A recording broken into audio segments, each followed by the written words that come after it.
Hello friends, അലിനെയും അനുവിൻ്റെ വരാനിരിക്കുന്ന വിശേഷങ്ങളിലേക്ക് ഏവരും സ്വാഗതം ചെയ്തു. ഈ ചാനലിനെ ആദ്യമായിട്ട് കാണുന്ന ആരെങ്കിലും ലൈക്ക് ചെയ്ത് സബ്സ്ക്രൈബ് ചെയ്ത് കാണാൻ വേണ്ടി ഒരു കൂടി ഓർപ്പിച്ചുകൊണ്ട് വീഡിയോയിലേക്ക് കിടക്കാം.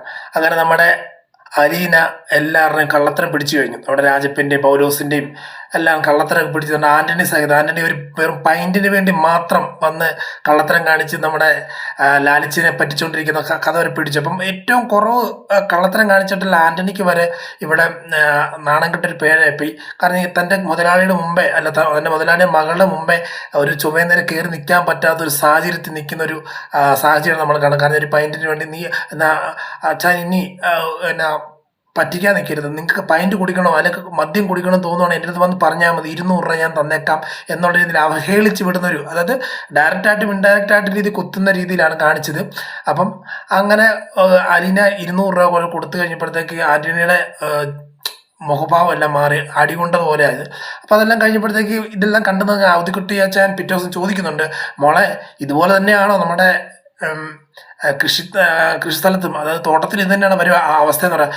അറിയത്തില്ല അപ്പച്ച, ചിലപ്പോൾ അത് തന്നെ ആയിരിക്കും പരിപാടി. കാരണം എന്ന് പറഞ്ഞാൽ നമ്മൾ ഉദ്ദേശിക്കുന്ന പോലെ അല്ല, എല്ലാവരും നമ്മളെ കളിപ്പിക്കാൻ നിൽക്കുന്നുണ്ട്. പക്ഷേ അപ്പം ചോദിക്കണ്ടേ മോളെ ചോദിക്കുമ്പോഴത്തേക്ക്, അപ്പച്ച ചോദിക്കണ്ടേ ഇപ്പം ചോദിച്ചു കഴിഞ്ഞാൽ ശരിയാകത്തില്ല. കാരണം എല്ലാവരെയും നമ്മൾ വെറുപ്പിച്ചിട്ട് കാര്യമില്ല. ഇപ്പം കൂടെ നിൽക്കുന്നവർ ഇപ്പം എത്രമാത്രം ഇവർ നമ്മുടെ കൂടെ നിൽക്കുന്നുണ്ടോ ഇല്ലയോ നമുക്ക് അറിയുന്നില്ല. പക്ഷെ എന്നാലും നോക്കാം നമുക്ക് എന്ന് പറഞ്ഞ്, ശരി മോള് പറഞ്ഞ പോലെ ആണ്, എന്നാലും മോൾ ഇത്ര കാര്യപ്രാപ്തിയോടെ കാര്യങ്ങളെല്ലാം ചെയ്യുന്നത് കൊണ്ട് സന്തോഷമുണ്ടെന്നൊക്കെ പറഞ്ഞിങ്ങനെ നിൽക്കുകയാണ്. അപ്പം അടുത്ത സീൻ കാണിക്കുന്ന നമ്മുടെ പൗലോസ് വരികയാണ്. പൗലോസ് ഒരു ബാഗൊക്കെ എടുത്ത് വന്ന് ലാരിച്ചിൻ്റെ ഫ്രണ്ടിൽ വന്ന് നിൽക്കുക.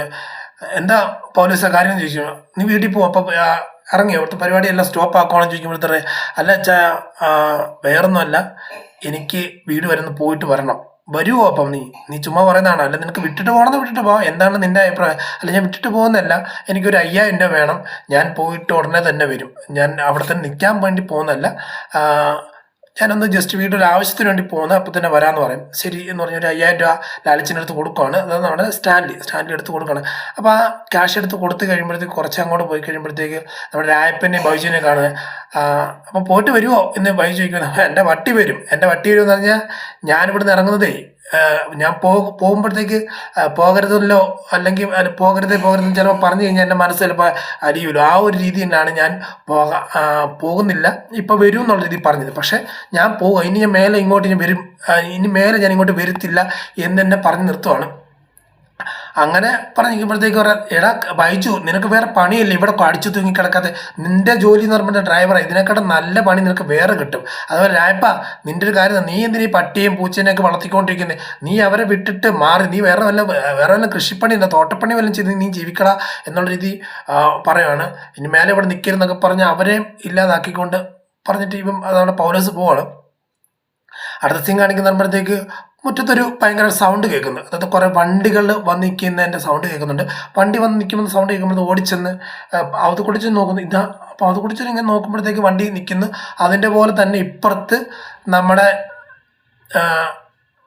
ഇസ്തിരി ഇട്ടുണ്ട്, അതായത് അയൺ ബോക്സ് തുണി തേച്ചുകൊണ്ടിരിക്കുകയാണ് നമ്മുടെ അലീന നോക്കുമ്പോഴത്തേക്ക് ഇതെന്നാ പച്ച ഇതാരാ എന്നൊക്കെ ചോദിക്കുമ്പോഴത്തേക്ക്, അതോ മോളെ കളികൾ കാണാൻ തന്നെ കിടക്കുന്നതുകൊണ്ട് മോളെ ഇവിടുന്ന് ചുട്ട കോഴിയെ പോലെ പറപ്പിക്കാൻ വേണ്ടി വരുന്ന ആൾക്കാരെന്ന് പറഞ്ഞു. ആഹാ അതാണോ അപ്പം മനസ്സിലായപ്പച്ചാന്ന് പറയാം. മോളെന്താണെങ്കിലും ഇപ്പോൾ അകത്തോട്ട് ഇറക്കണ്ടെന്ന് പറയുമ്പോഴത്തേക്ക്, പുറത്തോട്ട് ഇറങ്ങണമെന്ന് പറയുമ്പോഴത്തേക്ക്, അതിൻ്റെ പച്ച അവർക്ക് ചായയും കാര്യങ്ങളൊക്കെ ഇട്ട് കൊടുക്കണ്ടേ, നീ ഒന്നും ചെയ്യണ്ട, നിന്നെ കൊല്ലാൻ വേണ്ടി വരുന്ന, നിന്നെ പറപ്പിക്കാൻ വരുന്നവർക്കാണ് നീ ചായയും കാപ്പിയൊക്കെ ഇട്ട് കൊടുക്കുന്നതെന്ന് ചോദിച്ചപ്പോഴത്തേന്, അതെന്താന്ന് ചോദിക്കുമ്പോഴത്തേക്ക്, അതിൻ്റെ ആവശ്യമില്ലല്ലോ എന്ന് പറയാം. ശരി എന്ന് പറയാം. അത് കഴിഞ്ഞാൽ നോക്കുമ്പോഴത്തേക്ക് ഓർത്ത്, അപ്പച്ച ഇതിൽ എൽസമ്മ ആരാന്ന് വെച്ചുമ്പോഴത്തെ, അത് ഞാൻ പറഞ്ഞുതരാം മോളെ, വഴിയെ പറഞ്ഞുതരാം, നീ അവിടെ നിന്നോ എന്ന് പറയാണ്. അത് കഴിഞ്ഞാൽ നോക്കുമ്പോഴത്തേക്ക് കുറച്ച് നേരം കഴിയുമ്പോഴത്തേക്ക് നമ്മൾ ഓരോരുത്തരായിട്ട് വണ്ടിയിൽ നിന്ന് ഇറങ്ങുവാണ്. വേറെ ആരുമല്ല, അവിടുന്ന് വന്നൊക്കെ കുറേ രാഷ്ട്രീയ പ്രവർത്തകർ, ഒരു വണ്ടിയിൽ അച്ഛനുണ്ട്, രാഷ്ട്രീയ പ്രവർത്തകരുണ്ട്, പിന്നെ എൽസമ്മയുടെ ആങ്ങളമാരുണ്ട്, പിന്നെ ചേച്ചിയുണ്ട്, അതായത് റീത്താമ്മ, എല്ലാവരും ഉണ്ട്, പിന്നെ മക്കൾ 2 മക്കളുണ്ട്, ഇവരെല്ലാവരും കൂടി ചേർന്നാണ് കടന്നു വരുന്നത്. അപ്പം ഓരോരുത്തരുടെ അകത്തോട്ട് കയറുകയാണ്. അപ്പോൾ ആദ്യം വന്നപ്പോഴത്തേക്ക് നമ്മുടെ എൽസമ്മയും പിള്ളേരും വരുന്നുണ്ട്. അപ്പം ആദ്യം വന്നത് ടാനിയാണ്, അതായത് ലാലിച്ചിൻ്റെ മൂത്ത മോള് ടാനിയ, അത് നമ്മുടെ അലീനെ പോലെ ഇരിക്കുന്ന ആള്. രണ്ടാമത്തെ ആളാണ് ടെൽസ, അതായത് നമ്മൾ ഓൾറെഡി പറഞ്ഞിട്ടുണ്ടല്ലോ, ആ ടെൽസയ്ക്കാണ് ഇച്ചിരി ബുദ്ധിമാന്യമുള്ള കൊച്ച്. അപ്പോൾ അവൾ അവിടെ അങ്ങോട്ടും ഇങ്ങോട്ടെല്ലാം ഓടിച്ചാടി നടക്കുന്നുണ്ട്, നമുക്ക് അറിയാലോ. കാരണം ഒരു പാകുതി 17 വയസ്സുണ്ടെങ്കിൽ പോലും ഒരു പാകുതി പക്വതയോടെ അല്ല പെരുമാറുന്നത്. ഓടിച്ചെന്ന് സ്വാഭാവിച്ചിട്ട് പിന്നെ ആദ്യം കിടക്കുന്നു, പിന്നെ എഴുന്നേറ്റിരിക്കുന്നു, അങ്ങനെയൊക്കെയുള്ള പരിപാടി ചെയ്തുകൊണ്ടിരിക്കുകയാണ്. അപ്പം പെട്ടെന്ന് പുള്ളിക്കാരൻ ചോദിക്കുന്നു, എൽസ പറയുന്നുണ്ട്, എടി ടെൽസ മര്യാദയ്ക്ക് ഇരുന്നോണം എന്നൊക്കെ പറയണം. അത് കുറച്ച് നേരം അങ്ങോട്ടും ഇങ്ങോട്ടും എല്ലാം ഓടി ഇങ്ങനെ നോക്കുമ്പോഴത്തേക്ക് നമ്മുടെ അലീനയെ കാണുന്നുണ്ട്. നമ്മുടെ എൽസമ്മയെ കാണുമ്പോഴത്തേക്ക് അതായത് ടാനിയ, അതായത് മൂത്ത മോളെ പോലെ ഇരിപ്പുണ്ടായിരുന്നു നമ്മുടെ അലീന. അപ്പം ഒരുപോലെ ഇരിക്കുന്നുണ്ട്, ഒരു അതിശയത്തിൽ ഇങ്ങനെ നോക്കി നിൽക്കുകയാണ്. പെട്ടെന്ന് റീത്താമ്മ അങ്ങോട്ട് വിളിക്കുമ്പോഴത്തേക്ക് മുഖഭാവം മാറ്റും. അതായത് ഇവളോടുള്ള കടിച്ചു കയറാൻ പറ്റുന്ന ഒരു മനോഭാവത്തോടെ നിൽക്കുകയാണ് നമ്മുടെ എൽസമ്മ.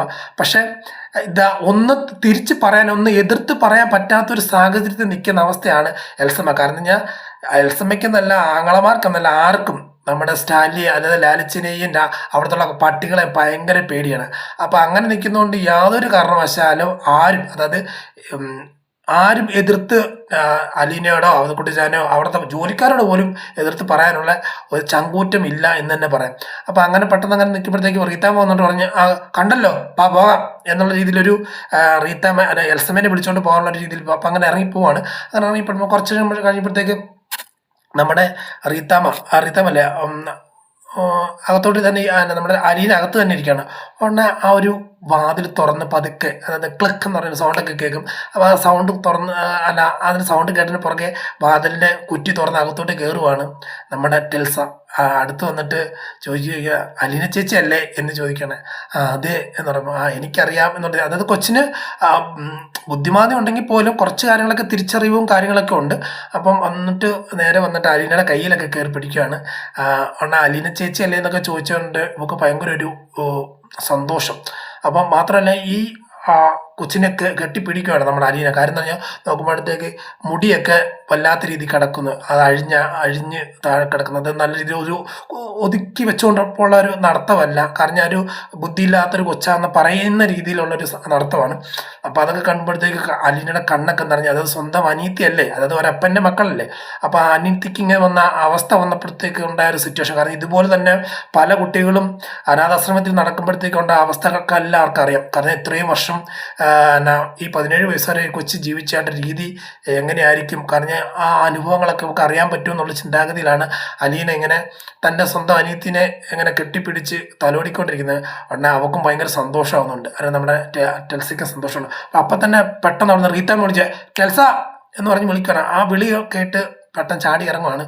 ആൻറ്റി വിളിക്കുന്നു, ഞാൻ പോവാ ചേച്ചി എന്ന് പറഞ്ഞ് അങ്ങനെ പോവാ. ശരി. എന്നിട്ട് നേരെ അലീന വന്ന് ആ കട്ടിലേൽ ചരിഞ്ഞ് കിടന്ന് കരഞ്ഞോണ്ട് കൊടുക്കുകയാണ്. കാരണം ഞാൻ സ്വന്തം അനിയത്തിക്ക് പറ്റിയതായിട്ടുള്ള ആ ഒരു ആര് ചെയ്ത പാവത്തിൻ്റെ പരിണത ഫലമാണെന്ന് അറിയത്തില്ല. തൻ്റെ അനിയത്തിക്ക് നടക്കുന്നതായിട്ടുള്ള ആ ഒരു പ്രശ്നം കണ്ടിട്ട് ഭയങ്കര ഒരു ബുദ്ധിമുട്ട് തോന്നി ആർക്ക്, നമ്മുടെ ടെൽസയ്ക്ക് അനിലിക്ക്. അടുത്ത സീൻ കാണിക്കുമ്പോഴത്തേക്ക് നമ്മുടെ എല്ലാവരും വന്ന് അറിഞ്ഞു. നമ്മുടെ സ്റ്റാൻലി അറിഞ്ഞിട്ട് എല്ലാവരും ഇരിക്കുന്നു പറഞ്ഞു. തൻ്റെ ലിവിങ് റൂമിൽ സ്ഥലമില്ല. അപ്പോൾ അതുകൊണ്ട് നേരെ വിളിക്കുന്നത് നമ്മുടെ ഒരു ഹാളിലേക്കാണ്. ഹാളിലേക്ക് വിളിച്ച് അവിടെയാണെങ്കിൽ ഒരു 4 സോഫ സെറ്റ്, പിന്നെ കസേര, പിന്നെ ഡൈനിങ് ഹാളിൽ മറ്റേ ഒരു ഡൈനിങ് ടേബിൾ, അങ്ങനെയുള്ള കുറേ കാര്യങ്ങളൊക്കെ ഇരിക്കുകയാണ്. അവിടെ എല്ലാവരും കൂടിയിരുന്നു. അപ്പോൾ റീത്താമ്മയും എൽസയും മക്കളെല്ലാം ഒരുമിച്ചിരിക്കുന്നു. അതുപോലെ അച്ഛനും അവരെല്ലാം മാറി ഇരിക്കും. അച്ഛനുണ്ട്, രാഷ്ട്രീയ പ്രവർത്തനമുണ്ട്. അതായത് ഇപ്പോൾ ഇതിലൊരു അച്ഛൻ എന്ന് പറയുമ്പോഴത്തേക്ക് അച്ഛനുണ്ട്, പിന്നെ പഞ്ചായത്ത് മെമ്പർ, പഞ്ചായത്ത് പ്രസിഡന്റ്, പിന്നെ ആങ്ങളമാരെല്ലാവരും ഉണ്ട്. അപ്പം എന്താ എം എൽ എ ചോദിക്കുന്നുണ്ട്. എം എൽ എ ചോദിക്കുന്നുണ്ട്, എന്താ ലാലിച്ച വിശേഷം എന്നൊക്കെ. വിശേഷം എന്ന് പറഞ്ഞാൽ ഇവിടെ കുറേ ബ്ലൂ ലെവൽ ഇരിപ്പുണ്ട്, പിന്നെ NSC ഇരിപ്പുണ്ട്, അങ്ങനെയുള്ള കുറേ കാര്യങ്ങളൊക്കെ ഉണ്ട്. പണ്ടത്തെ പോലെ നമുക്ക് എയർപോർട്ടിൽ നിന്ന് കിട്ടാനല്ലോ, ഇത് പിന്നെ നമ്മുടെ എൻ്റെ കൂട്ടുകാർ സിംഗപ്പൂരിൽ നിന്ന് വരുത്തിയതാണ്. അപ്പോൾ ആ സാധനങ്ങളെല്ലാം കുടിച്ചും പൊക്കോണ്ടിരിക്കുന്നത്. അതൊക്കെയാണ് ഇവിടുത്തെ വിശേഷം എന്ന് പറഞ്ഞത്. ഇങ്ങനെ പോയാൽ മതിയോ എന്ന് ചോദിക്കുമ്പോൾ ഇങ്ങനെയൊക്കെ തന്നെയല്ലേ ജീവിക്കുന്നത്. കാരണം നമ്മൾ അങ്ങനെ ജീവിച്ചുകൊണ്ട് എനിക്ക് വേറെ പ്രശ്നങ്ങളൊന്നുമില്ല. എനിക്കിപ്പം അത്യാവശ്യം ഇവിടുത്തെ ജോലിക്കാരുണ്ട്, കാര്യങ്ങളൊക്കെ ഉണ്ട് എന്ന് പറയുമ്പോഴത്തേക്ക് ജോലിക്കാർ അവിടുത്തെ പഞ്ചായത്ത് മെമ്പർ ചോദിക്കുന്നുണ്ട്, അതായത് സാവിത്രി എന്ന് പറഞ്ഞ പേര്, സാവിത്രി ചോദിക്കുന്നുണ്ട്, ഞങ്ങളൊരു കാര്യം അറിയാൻ വേണ്ടി വന്നതെന്ന് പറയുമ്പോഴത്തേക്ക് നിങ്ങൾ വിശേഷങ്ങൾ അറിയാൻ വേണ്ടി വന്നതെന്ന് എനിക്കറിയാമെന്ന് പറയാം. അപ്പം അതെന്താ പറയാത്തതെന്ന് ചോദിക്കുമ്പോൾ അതെന്താ ഞങ്ങൾ വന്ന കാര്യങ്ങൾ ഓൾറെഡി അറിഞ്ഞിട്ടറിയാത്ത പോലെ ഇരിക്കുന്നവർക്ക് ഞങ്ങൾ ഈ പട്ടാൾക്കാരെന്ന് പറയുമ്പോഴത്തേക്ക് മറുസൈഡിൽ നിൽക്കുന്ന ആൾക്കാർ, അത് എതിരാളികൾ വെടിവെക്കുമ്പോഴത്തേക്ക് അത് ചോദിച്ചിട്ടാണോ അത് തടയുന്നതെന്നല്ല, അവർ നമ്മളെ കൊല്ലാൻ വരിക എന്ന് നമുക്കറിയാം. അതുപോലെയല്ല നിങ്ങൾ വന്നേ, നിങ്ങളിപ്പം എന്നെ നല്ലത് അന്വേഷിച്ച് വന്നല്ല എന്നെനിക്ക് നന്നായിട്ടറിയാം. നിങ്ങൾ എന്നെ വധിക്കാൻ വേണ്ടി വന്നാണ്. എന്തായാലും കാര്യങ്ങൾ നടക്കട്ടെ. വന്ന ഉദ്ദേശം പറയുകയാണെന്നുണ്ടെങ്കിൽ നമുക്ക് കാര്യങ്ങൾ എളുപ്പത്തിൽ കംപ്ലീറ്റ് ചെയ്യാമെന്ന് എന്നൊക്കെ പറയുകയാണ്. അതപ്പം മെമ്പർ ചോദിക്കുകയാണ്, ഇങ്ങനെ നടന്നാൽ മതിയോ? കാരണം നിങ്ങൾ നിങ്ങളുടെ ഭാര്യയുടെ കൂടെ അല്ലേ ചോദിക്കും. ഞാൻ എൻ്റെ ഭാര്യ കൂടെ അല്ല, അത് നിങ്ങൾക്ക് അറിയാവുന്ന കേസല്ലേ. അതെന്തുകൊണ്ടാണെന്ന് ചോദിക്കുമ്പോഴത്തേക്ക് പറയുക, അത് ഓരോ കാരണങ്ങൾ പറയാം. കാരണം നിങ്ങളുടെ ഭാര്യയും മക്കളും നിങ്ങളുടെ കൂടെയാണോ? അതുമല്ല. അതിൻ്റെ കാരണം ഇതൊക്കെ നിങ്ങൾക്ക് അറിയാവുന്ന കാര്യങ്ങളൊക്കെയാണ്. കാരണം ഇപ്പം പൊരുത്തപ്പെട്ടു പോകാൻ പറ്റുന്നില്ല എന്നുള്ള പല കാരണങ്ങൾ കൊണ്ട് മാറി നിൽക്കുന്നു. അവരെ ഞാനായിട്ട് അവരുടെ ഇഷ്ടത്തിനനുസരിച്ച് അവരുടെ കുടുംബാക്കൾക്ക്, അതായത് കുടുംബത്തിൽ ഓരോരുത്തർ വ്യക്തികൾക്ക് പറയുന്നതിനനുസരിച്ച് എൻ്റെ ഭാര്യയും മക്കളും ജീവിക്കുകയാണെന്നുണ്ടെങ്കിൽ അത് എൻ്റെ ഭർത്താവ് എന്നുള്ളൊരു സ്ഥാനം എനിക്കത് വേണ്ട. കാരണം ഞാൻ അങ്ങനെ അടിമത്തത്തിൻ്റെ രീതിയിൽ പോയി നിൽക്കാൻ ആഗ്രഹിക്കുന്നില്ല. അവരവരുടെ രീതി ജീവിക്കാൻ ആഗ്രഹിക്കുന്ന, അതിൽ ഞാനൊരു മണ്ടനായിട്ടോ പൊട്ടനായിട്ടോ പോയി നിൽക്കാൻ ആഗ്രഹിക്കുന്നില്ല. ഞാൻ ആഗ്രഹിക്കുന്ന പറഞ്ഞാൽ വ്യക്തിപരമായിട്ട് ഭാര്യ മക്കളടങ്ങിയ കുടുംബം, ആ കുടുംബത്തിൽ അങ്ങോട്ടും ഇങ്ങോട്ടും ഒരു പൊരുത്തത്തോടെ പോകാൻ ആഗ്രഹിക്കുന്നുണ്ട്. അതെനിക്ക് കിട്ടുന്നില്ല. അതുകൊണ്ട് ഞാനിത് അവിടെ നിൽക്കുന്നില്ല, കിട്ടുന്നില്ല. അപ്പോൾ അവരുടെ കുടുംബക്കാർ മുഴുവൻ എന്നോട് എതിർപ്പ് കാണിക്കുന്നുണ്ട്. അതൊന്നും ഞാൻ മൈൻഡ് ചെയ്യേണ്ട കാര്യമില്ല. ഞാനൊരു സോൾജിയറാണ്, എനിക്ക് എൻ്റെ ആയിട്ടുള്ള സ്റ്റാൻഡ് ഞാൻ നിൽക്കുന്നുണ്ട്. ഇനി ഒരിക്കൽ പോലും ഇവരുടെ കീഴിൽ ഇവർക്കൊക്കെ ആലോചിക്കുന്നില്ല, അതായത് ഭർത്താവ് നമ്മൾ പറയുന്നതനുസരിച്ച് കേട്ട് ജീവിക്കുന്ന, അങ്ങനെയല്ല. നമ്മളൊരു മ്യൂച്വൽ അണ്ടർസ്റ്റാൻഡിങ് പോകാൻ ആഗ്രഹിക്കുന്നത്. അതുകൊണ്ട് മാത്രമാണ് നമ്മൾ മാറി നിൽക്കുന്നതെന്ന് പറയാം. വേറെ വിഷയങ്ങളൊന്നും ഇല്ല എന്ന് പറയാം. അങ്ങനെയല്ല. അപ്പോൾ അച്ഛൻ പറഞ്ഞു, അതായത് തോമസ് എന്നാന്ന് തോന്നുന്നു വരും. അപ്പോൾ അച്ഛൻ ചോദിക്കുന്നുണ്ട്, ലാലിച്ച ഞങ്ങൾ ഇവിടെ വന്നതിൻ്റെ കാര്യം എന്ന് പറഞ്ഞു കഴിഞ്ഞാൽ ഇവിടെ ലാലിച്ച മാത്രമാണ് താമസിക്കുന്നത്, വേറൊരാളും കൂടെ ഒരു പെങ്കൊച്ചും കൂടെ താമസിക്കുന്നുണ്ടെന്ന് ഞാൻ അറിഞ്ഞല്ലോ എന്ന് പറഞ്ഞു. അതാണ് വിഷയം. ഇപ്പം കൊണ്ടുവരാമെന്ന് പറഞ്ഞ് നേരെ ലാലിച്ചൻ അവിടെ നിന്ന് ഇറങ്ങുവാണ്. നേരെ ഇറങ്ങി അങ്ങോട്ട് പോയിട്ട് കുറച്ച് കഴിയുമ്പോഴത്തേക്ക് അലീനെ വിളിച്ചുകൊണ്ട് വന്നിട്ട് ഒരു മേശയുടെ അടുത്ത് നിർത്തിയിട്ട് പറയുവാണ്, ഇതെൻ്റെ മകളാണ്. 24 വർഷത്തിന് മുമ്പേ എനിക്ക് നഷ്ടപ്പെട്ട ഒരു പെങ്കൊച്ച്. അതായത് എനിക്ക് വൈജയ എന്ന് പറഞ്ഞൊരു പെങ്കൊച്ചിൽ എനിക്കൊരു അഫയർ ഉണ്ടായിരുന്നു. ആ അഫയർ കണ്ടിന്യൂ ചെയ്യാൻ പറ്റിയില്ല. ആ അഫയർ എന്ന് പറയുമ്പോഴത്തേക്ക് ശരിക്കും പറയുമ്പോഴത്തേക്ക് ഒന്നിക്കണം എന്നുള്ള ആഗ്രഹമായിരുന്നു. പക്ഷേ ശരിക്കും ആ അഫെയറിൽ പലര് കാരണങ്ങൾ ഞങ്ങൾ അകന്നു പോവുകയും ചെയ്തു. പക്ഷേ അവളിൽ ഒരു കുട്ടി ഉണ്ടാകുന്ന ഞാൻ അറിഞ്ഞില്ല. നിങ്ങളെപ്പോലെ തന്നെ ഈ അടുത്ത കാലത്ത് അറിഞ്ഞതാണ് എനിക്ക് ഈ അലീന എന്ന് പറഞ്ഞ കുട്ടിയുണ്ടെന്ന് അറിഞ്ഞ. പക്ഷേ ഇനിയിപ്പം അവളെൻ്റെ കൊച്ചായതുകൊണ്ട് പറയാം, അവൾ പല ഓർഫനേജിലും കാര്യങ്ങളെല്ലാം ജീവിച്ചു വന്ന എനിക്ക് അവളെ ഉപേക്ഷിക്കാൻ പറ്റത്തില്ല. കാരണം അത് അന്ന് പണ്ടേ അറിഞ്ഞിരുന്നെങ്കിൽ, കാരണം അവൾക്ക് അങ്ങനെ ഒരു സംഭവം ഉണ്ട് എന്ന് പണ്ടേ അറിഞ്ഞിരുന്നെങ്കിൽ ഞാൻ അവളെ അന്നേ സ്വീകരിച്ചേനെ. ഇതിപ്പോൾ അങ്ങനെ ഒരു സാഹചര്യം അല്ല നിന്നെ, അതുകൊണ്ട് മേലാൽ അവളെ ഉപേക്ഷിക്കാൻ ഇരിക്കുന്നില്ല പറഞ്ഞു. പെട്ടെന്ന് സേവിയർ ആണെന്ന് തോന്നുന്നു. സേവിയർ അല്ല, നമ്മുടെ റീത്താമ്മയുടെ ഭർത്താവ് മൈക്കിളാന്ന് തോന്നുന്നു. പറയുവാണ്, ലാലിച്ച ഇതിപ്പം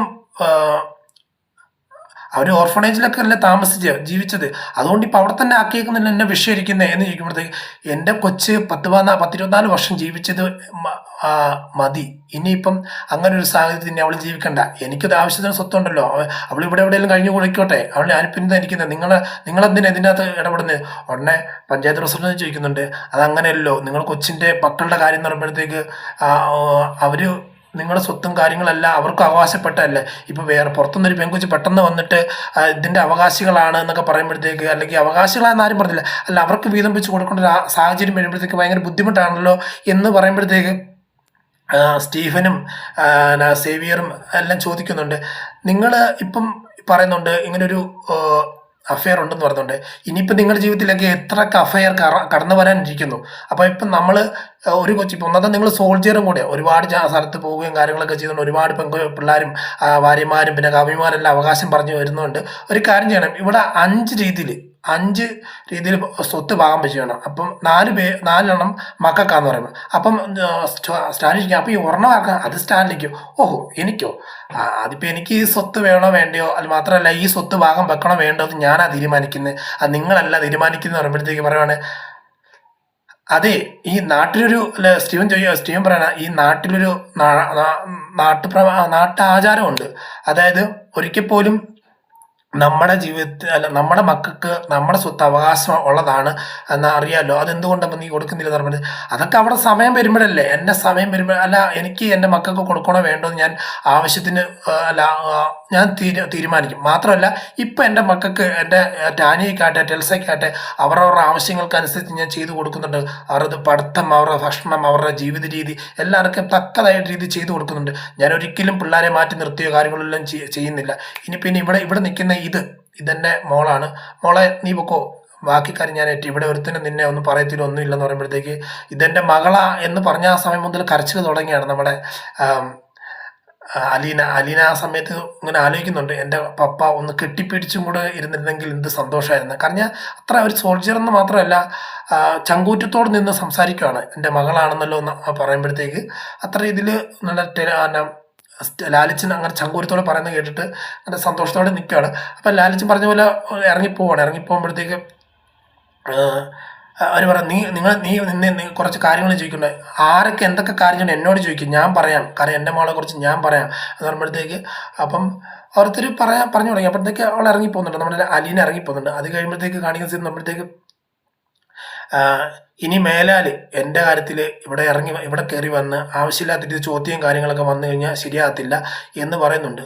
അപ്പം അങ്ങനെ എന്നിട്ട് ലാലിച്ചനും എഴുന്നേറ്റ് നടന്ന് പോവുകയാണ് ആ വഴിയിലോട്ട് പോവാം. ഇനിയിപ്പോൾ നിങ്ങൾ കാര്യങ്ങളെല്ലാം വ്യക്തമായല്ലോ, എൻ്റെ മക്കൾക്ക് കൊടുക്കേണ്ട സ്വത്ത് ഞാൻ ക്ലിയർ ആയിട്ട് കൊടുക്കും. അതുപോലെ ഇനി വേറൊരു അഫെയറും കാര്യങ്ങളൊന്നും ഉണ്ടായിട്ടില്ല, അങ്ങനെ ഒരു സംഭവമില്ല. എനിക്ക് ഉണ്ടായതൊരു അഫെയറാണ് ഈ അലീനയുടെ അമ്മ, അത് കഴിഞ്ഞു പോയിട്ടുണ്ട്. പിന്നെ അലീനെ ഞാൻ വളർത്തും കാര്യങ്ങളൊക്കെ എന്നുള്ള രീതിയിൽ വ്യക്തമായിട്ട് പറഞ്ഞു കൊടുക്കുവാണ് നമ്മുടെ സ്റ്റാൻലി. അങ്ങനെ എഴുന്നേറ്റ് പോയി വാതിൻ്റെ അടുത്ത് പോയപ്പോഴത്തേക്ക് സ്റ്റീഫൻ ചെന്നിട്ട് നേരെ പിടിച്ചിട്ട് പറയാണ് അങ്ങനെ പോയാൽ ശരിയാത്തില്ലോ, ഇതിൻ്റെ കാര്യം തീരുമാനത്തിടണോ എന്ന് പറയുമ്പോഴത്തേക്ക് എന്നെ പെട്ടെന്ന് ചാടി എഴുന്നേക്കോ മറ്റേ 2 പട്ടികൾ. അതായത് സ്റ്റാൻലി ആദ്യം ഇരുന്ന സമയത്ത് അപ്പുറത്തിപ്പുറത്ത് മറ്റേ രാജാക്കന്മാരെ പോലെ അതായത് ആ കസേരയുടെ അപ്പുറത്തിപ്പുറത്ത് 2 പട്ടി കിടക്കുന്നുണ്ട്. ഉടനെ സ്റ്റാൻലി അതായത് നമ്മുടെ സ്റ്റീഫനെതിരെയാണോ മറ്റേ സേവിയർ തന്നെ എന്നറിയത്തില്ല ആര് ഒച്ച ഉയർത്തി പറഞ്ഞു കഴിഞ്ഞാൽ അവരെ തീർക്കാന്നുള്ള രീതിയിലാണ് നമ്മൾ പട്ടികൾ നിൽക്കുന്നത്. അപ്പം അവരെ കണ്ട് പേടിച്ച് നിൽക്കുന്ന ഒരു സീനാണ് നമ്മൾ ലാസ്റ്റായിട്ട് കാണുന്നത്. കാത്തിരുന്ന് തന്നെ കാണാൻ വരുന്ന ദിവസങ്ങളിലുള്ള വിശേഷങ്ങളെല്ലാം ഇന്നത്തെ വീഡിയോയിൽ നിന്ന് ഇവിടെ പറയുന്നെങ്കിൽ ചാനൽ ഇഷ്ടപ്പെടുന്നതാണെന്നുണ്ടെങ്കിൽ ലൈക്ക് ചെയ്ത് സബ്സ്ക്രൈബ് ചെയ്ത് കാണാൻ വേണ്ടി പറഞ്ഞുകൊണ്ട് വീഡിയോ നിന്ന് ഇവിടെ പറയുന്നത്. Signing off. Thank you.